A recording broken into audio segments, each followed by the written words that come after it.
The first time my husband told me to eat in the garage, I thought I had misheard him. I was standing in my own kitchen with a casserole dish in my hands, wearing the blue sweater he always said made me look soft and peaceful, the kind of sweater a man should be proud to see on his wife. His family was already seated in the dining room, laughing too loudly, clinking glasses, passing around plates like they owned the house. And then my husband, Daniel, looked at me like I was an inconvenience he had grown tired of hiding, and said, "You can eat out in the garage. There isn't enough room at the table." For a second, the whole room went quiet, like even the air had decided to stop moving. His mother stared at her wine. His sister smirked into her napkin. Daniel's brother pretended to be fascinated by his phone. Nobody defended me. Nobody even looked embarrassed.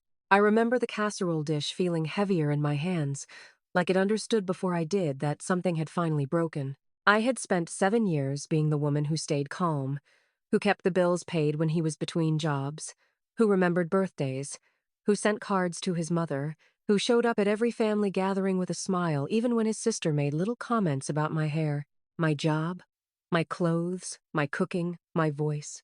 I had swallowed enough disrespect to drown in it. But that night, standing in my own kitchen while my husband pointed me toward the garage like I was a stray dog, something inside me went still. I set the casserole down on the counter very carefully.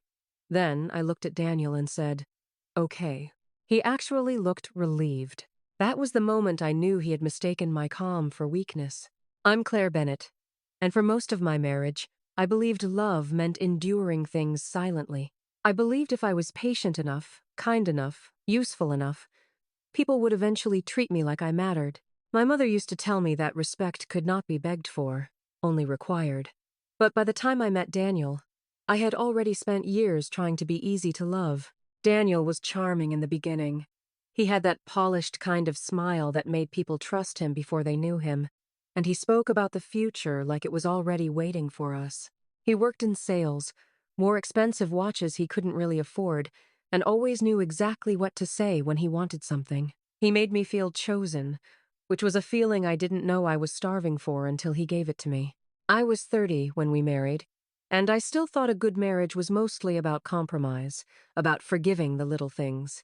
His late nights, his temper when he was stressed, the way his mother, Linda, acted like I had been hired to care for her son instead of invited to share his life. Linda never liked me. She didn't say it directly at first. She preferred the polished cruelty of women who believe they are being polite. She would comment on my cooking with a smile that didn't reach her eyes. She would ask whether I planned to keep working forever, as if my job at a local accounting firm was some temporary hobby. She once looked at our apartment and asked Daniel if he really planned to live this simply for the rest of his life. His sister, Paige, was worse in a different way. Paige had a talent for saying cruel things as if they were jokes.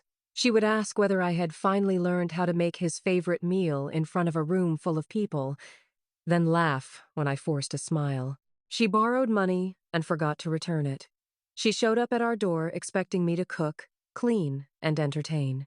If I didn't do it, Daniel would later tell me I was making the family uncomfortable. His younger brother, Adam, mostly stayed quiet, which made him seem harmless until I realized quiet people can still choose the wrong side.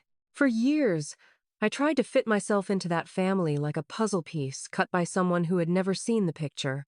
I bought birthday gifts. I hosted dinners. I attended every holiday, every cookout, every bland Sunday meal where I felt like a guest in my own life. And every time Linda made some remark or Paige crossed a line, Daniel would squeeze my hand under the table and whisper, "Don't take it personally. That's just how they are." That sentence became the wallpaper of my marriage. Don't take it personally. Don't make a scene. Don't upset my mother. Don't be so sensitive. Don't embarrass me in front of my family. And I listened. I listened until listening became a habit. And the habit became silence. The inheritance changed everything, though at first I didn't know it would. My grandmother Ruth raised me more than my own mother did. She was the kind of woman who could make a room feel safe just by walking into it. She baked peach pies from scratch, folded laundry with the kind of care that felt like love, and kept her savings in an old tin box under the bed, though she would always laugh and say she was too practical to trust a bank with every single thing. When she passed away, I was devastated. But she left me her house by the lake, a modest property she had paid off years earlier, along with a savings account and a handwritten note that said, "Claire, use this to build a life that honors yourself. Do not let anybody convince you that small peace is less valuable than loud approval." I cried when I read that note. I used part of the money to help Daniel and me put a down payment on a house in a neighborhood he liked. He called it an investment in our future. I called it love. I thought the gesture would soften his family, make them see I wasn't some outsider trying to cling to their son. I thought generosity would earn my place. It didn't. If anything, the money only made them bolder. Linda suddenly had opinions about our finances. Paige started casually referring to my grandmother's house as a little extra family asset. Daniel began talking about renovations and equity and smart planning, words he used more often whenever he had been spending too much on himself. At first, I ignored the small things. A statement missing from the pile on the counter. Daniel changing the password on our shared bank account and telling me it was just for security. A folder of papers left open on his desk, and then quickly closed when I entered the room. His mother mentioning over brunch that family should keep things in the family, while looking directly at me. I should have paid more attention. I should have listened when my body started warning me before my mind did. The headaches. The knot in my stomach when Daniel said he had to work late more often. The way he got annoyed when I asked questions about money. The way Paige laughed a little too hard whenever I said I was tired, as if she knew something I didn't. Then there was the phone call. It happened one Tuesday afternoon when I left work early because I had a dentist appointment that got canceled. I walked into the house and heard Daniel in his office, his voice low and quick. I didn't mean to eavesdrop. I was only heading to the kitchen when I heard my name. "Claire won't notice," he was saying. I stopped so fast my keys slipped from my hand. "She trusts me," Daniel continued. "It's fine. The paperwork will look clean. The house is basically just sitting there anyway." There was a pause, and then he laughed. "No, she doesn't read all that stuff. She signs where I tell her. My mother's got it handled." I felt my stomach drop so hard it was like missing a step on a staircase. I didn't move. I couldn't. I stood frozen in the hallway while my husband spoke about me like I was a problem to be managed. I heard the faint crackle of his voice on speakerphone, then his next words hit me like ice. "By the time she realizes what happened, it'll be too late." I don't remember much after that except the sensation of blood rushing in my ears, and the realization that my marriage had become a trap I'd walked into willingly. That night, I didn't confront him. I smiled. I made dinner. I answered his questions with calm little replies. Then, after he fell asleep, I went into the office he rarely locked because he assumed I never looked at anything important, and I started opening drawers. I found the first set of papers inside a leather folder beneath a stack of insurance documents. My hands shook when I read them. There were forms related to my grandmother's house. Not ownership transfer forms exactly, but enough to make my skin go cold. There were signatures that looked like mine, but weren't mine. There were references to refinancing, to using the property as collateral, to a loan I had never agreed to, and at the bottom was Daniel's signature. I sat on the floor of his office with those papers in my hands and felt something close to grief, but sharper. It was the grief of being betrayed in a way that forced the world to rearrange itself around a new truth. The man I married had not only lied to me, he had planned to use me. I called my bank the next morning from my car before work. Then I called the county office. Then I called my grandmother's lawyer, whose card I had kept in a drawer because Ruth had told me to never let paperwork disappear just because somebody smiles at you. That lawyer, Mr. Alvarez, had known my grandmother for years. He was a quiet, careful man with kind eyes and a habit of speaking only after he had thought through every possible angle. By that Friday, I was sitting in his office with copies of everything. He reviewed the documents slowly, then looked up at me with a serious expression. "Claire," he said, "someone has been attempting to create the appearance of your consent. These signatures are not yours." I swallowed hard. "Can they do that?" He gave me a look that said yes. People can do awful things. And yes, that is exactly why we keep records. "Not legally," he said, "but they can try." He explained that Daniel and Linda had been probing around the property for months. They had not succeeded in transferring ownership, but they had attempted to use part of the equity in a way that required my authorization. There were incomplete filings. There were forged initials. There were traces of an application submitted in my name without my knowledge. "Did you share your personal information with anyone?" he asked. My throat tightened. My husband had access to everything. Mr. Alvarez nodded as if he had heard those words before. Then he said something I'll never forget. "People who steal from family often think they are entitled to what they take. That does not make them right. It just makes them sloppy." I left his office with a folder of copies and a plan that had begun to harden in my chest like concrete. I didn't tell Daniel I knew. I didn't tell Linda. I didn't tell Paige. Instead, I watched. That was the part I am almost embarrassed to admit now, because I had never been the suspicious type. But once you see the floorboards flex under your own feet, you start noticing where the cracks are. I noticed Daniel's new confidence. I noticed how he kept asking, in casual ways, whether I had thought any more about streamlining our assets. I noticed Linda suddenly being unusually pleasant to me, complimenting my hair, asking about my job, suggesting we all have dinner together soon. I noticed Paige texting me out of nowhere, calling me sister in a way that felt like a joke and a threat at the same time. The pressure mounted over the next few weeks. Daniel began making comments about how the garage was becoming cluttered and could maybe be cleaned up for future use. I should have known what that meant, but I was still learning the language of people who smile while they take from you. One evening, as I was chopping vegetables, he leaned against the counter and said, "You know, we should talk about your grandmother's place." I kept my eyes on the knife. "What about it? It's just sitting there," he said. "We could sell it eventually. Use the money smarter. You know, strengthen the family." There it was again. The word family, used like a weapon. I asked, "Why would we sell it?" He shrugged. "It's not practical to hold on to everything. My mom thinks it's a bit of a burden." A burden. The house where my grandmother had taught me to make soup on rainy days. The porch where she had sat with me after my first heartbreak. The place she had left to me because she trusted me to honor it. I stared at Daniel and suddenly saw him not as a husband, but as a man measuring my life in profit. And then I realized something else. He was not merely greedy. He was prepared.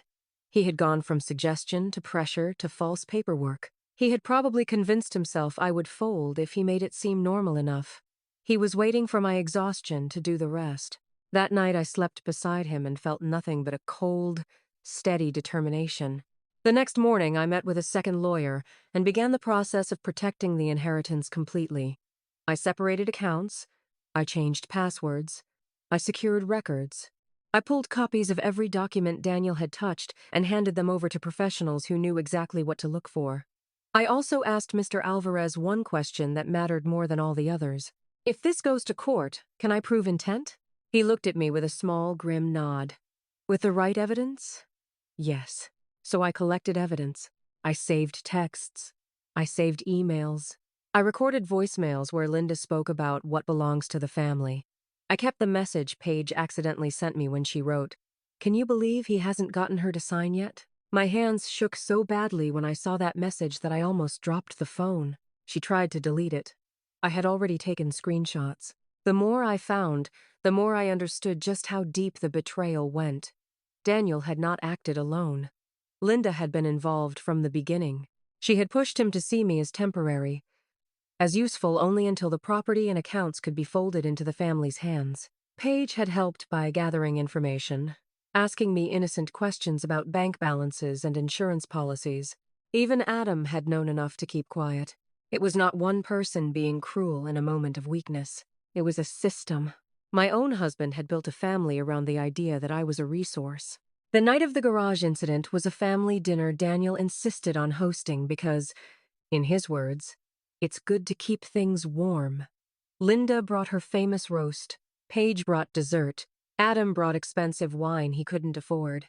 They all came smiling, and I knew that smile. It was the smile people wear when they believe they've already won. I played my role. I helped set the table. I served drinks. I laughed at the right moments. I wore my hair down because Daniel liked it that way. I even carried the casserole dish to the kitchen like I was still the woman they expected me to be. Then Linda made one of her comments about old houses being such a blessing when they're finally put to proper use. Daniel nodded. Exactly. We'll get there, Paige said. It's about time.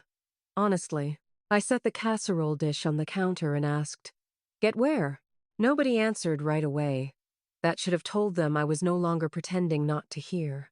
Daniel looked at me, his smile thinning. We've already talked about this, Claire. No, I said. You talked. I listened. He gave a tiny laugh, the kind men use when they think a woman is being dramatic. Let's not do this in front of everyone. Funny, I said. You didn't mind doing it in front of me when you told me to eat in the garage. The room changed. I saw it happen. Linda's mouth tightened. Paige sat straighter. Adam finally looked up. Daniel's expression flashed from confusion to annoyance to something like alarm. Claire, he said quietly, you're embarrassing yourself. I almost laughed, because it was so predictable. That had always been his answer to my pain. Don't make a scene. Don't embarrass me. Don't ruin the image. I reached into my purse and pulled out an envelope. I'm done hiding, I said. Daniel stared at it like he didn't understand. Then I slid it across the table toward him. His name was written on the front in neat black ink. His hand hovered over it. What is this? Open it. He did. The room was so quiet I could hear the paper rustle. The first page was the divorce petition. The second page was a list of the accounts I had already separated. The third was a copy of the forged paperwork. The fourth was a letter from Mr. Alvarez stating that further attempts to access or transfer the property would be treated as fraud and reported accordingly.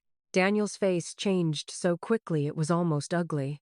What the hell is this? It's me, I said. Stopping you. Linda pushed her chair back. Claire, this is a misunderstanding. No, I said, turning to her. It's a misunderstanding when someone forgets your birthday. This is a theft attempt. Paige let out a sharp, nervous laugh. You're overreacting. I looked at her. You texted me asking whether he had gotten me to sign yet. The color drained from her face. Adam's mouth fell open. Paige? She twisted toward him, suddenly furious. I didn't mean it like that. How did you mean it? I asked. Nobody spoke. Daniel stood so fast, his chair scraped the floor. You went through my phone? No, I said. I went through your lies. His voice rose. You think you can just drop divorce papers at dinner and make yourself the victim? I took a slow breath. This was the part I had rehearsed in my head 100 times, but standing there in my kitchen, I realized I was no longer rehearsing. I was done. I don't think I'm the victim, I said. I know I am. Daniel pointed at the envelope. This is insane.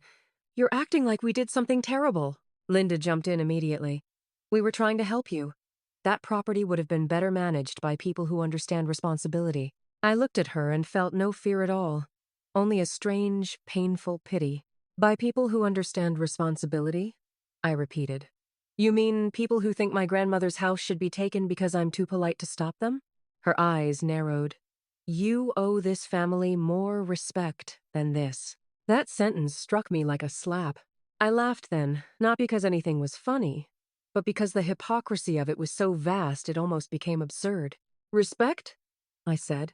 I was told to eat in the garage because there wasn't enough room for me at the table. I was treated like hired help in my own marriage. I was lied to, manipulated, and nearly had my inheritance stolen from me. And you want to talk to me about respect? Daniel took a step toward me, lowering his voice in that dangerous way men use when they want to remind you they are still capable of intimidation. Claire, we can fix this privately. I shook my head. There's nothing private left. Then I put my phone on the table and pressed play. Daniel's own voice filled the dining room. Claire won't notice. She trusts me. It's fine. The paperwork will look clean. My mother's got it handled. The silence that followed was so complete, it felt physical. Paige's eyes went wide. Linda's face hardened into a terrible kind of stillness. Adam stood up so abruptly his chair tipped backward. Daniel's mouth opened, then closed. I watched all of them realize, one by one, that this was no longer about feelings or family tension or misunderstandings. This was about evidence. Linda tried one last time. That can be taken out of context. Can it? I asked. Because I have records, texts, bank statements, and copies of every filing you touched. I've already been to my lawyer. I've already contacted the bank. And I'm not the one who has to explain forged signatures. Daniel stared at me like I had become a stranger. Maybe I had. You planned this, he said. I met his eyes. No, you did. He looked around the table, searching for backup, for someone to save him from the consequences of his own arrogance. But his family suddenly seemed much smaller than they had an hour earlier. Paige looked frightened. Linda looked offended, which was her favorite expression when she had lost control. Adam looked sick. You can't do this to me, Daniel snapped. I felt my voice go steady and clear. I can, I said. And I am, then I added. You told me to eat in the garage because there wasn't enough room at the table. Now there isn't room for you in my life. That line landed harder than I expected, and I saw it in his face. Not shame, not remorse, just the shock of a man who had never believed the woman he underestimated would ever stop swallowing the insult. He slammed his hand on the table. You're making a huge mistake. No, I said. The mistake was marrying someone who thought kindness meant weakness. I picked up my purse. Linda stood, voice sharp now. If you walk out of this house tonight, don't expect our support. I looked at her, and for the first time in 7 years, I did not care whether she approved of me. You never gave me any, I said. Then I turned and walked out. The next days were a blur of legal meetings, paperwork, and a kind of grief that came and went in waves. There were phone calls from Daniel, some angry, some pleading, all of them too late. He tried denial. He tried guilt. He tried telling me he had only done what he thought was best for the marriage. He even had the nerve to say the family had always viewed the house as a shared opportunity, as if theft became sweeter when you use the word shared. I didn't answer him anymore. Mr. Alvarez moved fast. He helped me file formal complaints. The bank froze the suspicious activity. The county office flagged the forged documents. An internal review uncovered enough discrepancies to trigger an investigation, and suddenly all the neat little plans Daniel and Linda had made started unraveling in public places where they could no longer control the story. That was when I learned the twist I never saw coming. The forged paperwork was only one part of it. Daniel had also taken out a personal loan using a line of credit tied to our marital house, promising the lender a future refinancing that he had no legal right to arrange. He had lied on forms. He had inflated income. He had listed himself as the sole decision-maker on property connected to my inheritance. The bank was furious. The investigator asked questions. The story he had built started collapsing under the weight of too many lies. And Linda? She had encouraged it. Not in a vague, emotional way, in a practical one. She had been advising him on family protection and asset strategy, which was her refined way of saying she had helped her son plan how to corner me. Paige had been bragging to a friend about the property before it happened. That friend, in a small and accidental act of decency, told the wrong person. And eventually, that thread reached the investigator too. You never know which tiny truth will become the one that brings a whole lie down. The confrontation that followed happened 2 weeks later in a conference room at Mr. Alvarez's office, where Daniel, his mother, and I were all told to sit and discuss the next steps. His lawyer was there too, looking exhausted before anyone even spoke. Daniel had aged in those 2 weeks. He still wore the same expensive confidence like a coat, but now it hung wrong on him. Linda, on the other hand, looked furious, which was her natural response when faced with consequences. Paige didn't come, probably the first smart choice she'd made in months. The mediator opened the meeting by explaining the evidence. The loan issue, the document inconsistencies, the forged signatures, the attempted transfer, the legal exposure. He spoke calmly, but I watched Daniel's face as each sentence hit. His jaw tightened. His hands clenched. He kept glancing at his mother, as if she might still magically solve it. When the mediator was finished, Daniel leaned back and muttered, "This is ridiculous." Mr. Alvarez looked up. "It's documented." Daniel turned on me, his voice low and ugly. "You did this to punish me." I stared at him. "No, I did it to protect myself." He laughed bitterly. "Protect yourself from your own husband?" I let that sit between us for a second. Then I said, A husband would not tell me to eat in the garage. Linda made an irritated sound. You keep repeating that as if it means something. I turned to her. It means everything, I said. It was the moment your family stopped pretending I was a person to them. For once, Linda had no clever response. The mediator asked if Daniel wished to respond to the allegations. He looked at me with something close to rage, but there was fear under it now. Real fear.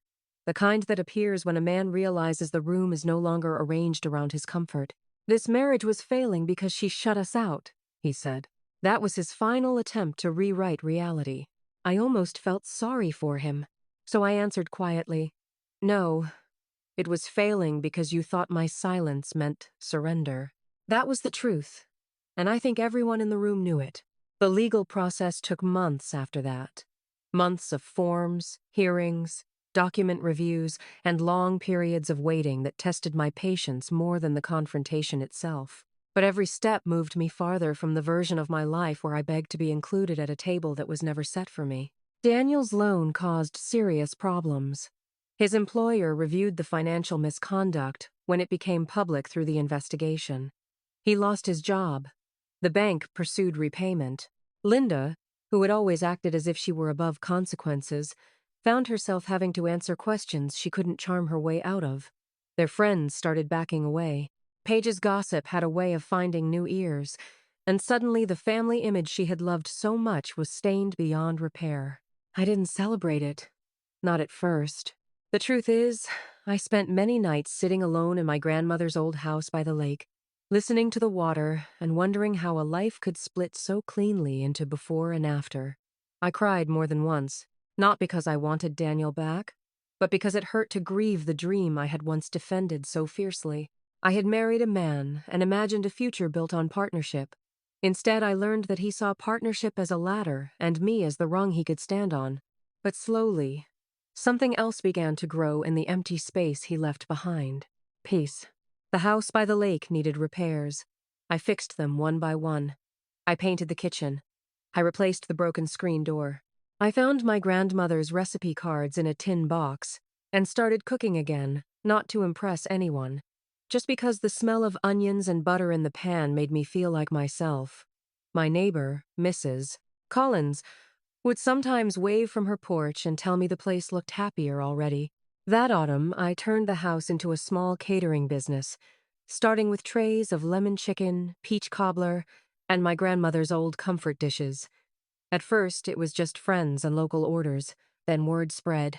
People liked that everything tasted like care. They liked the warmth.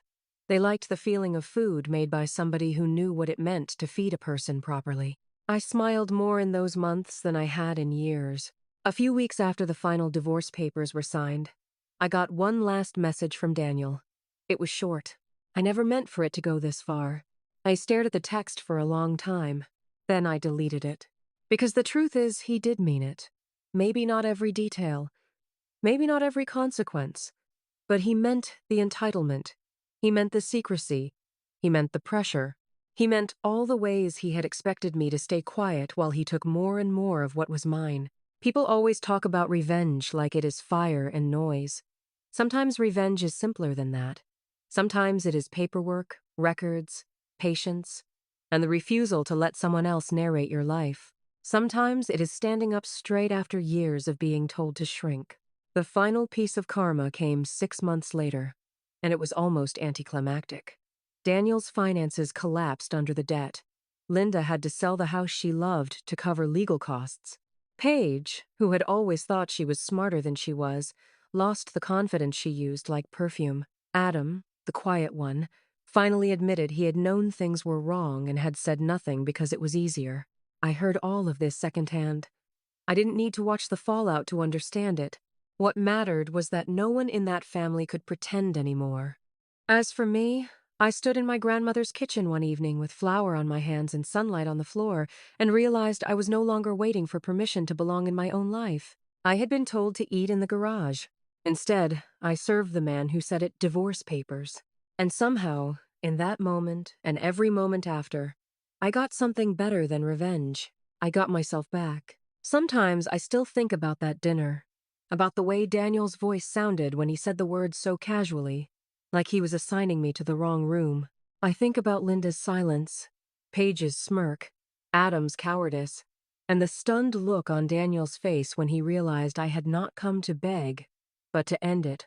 That memory doesn't hurt the way it used to. Now it reminds me of the exact moment my life stopped being something other people handled and started being something I protected. And if I learned anything from all of it, it is this. People will show you who they are when they think you will stay small enough to tolerate it.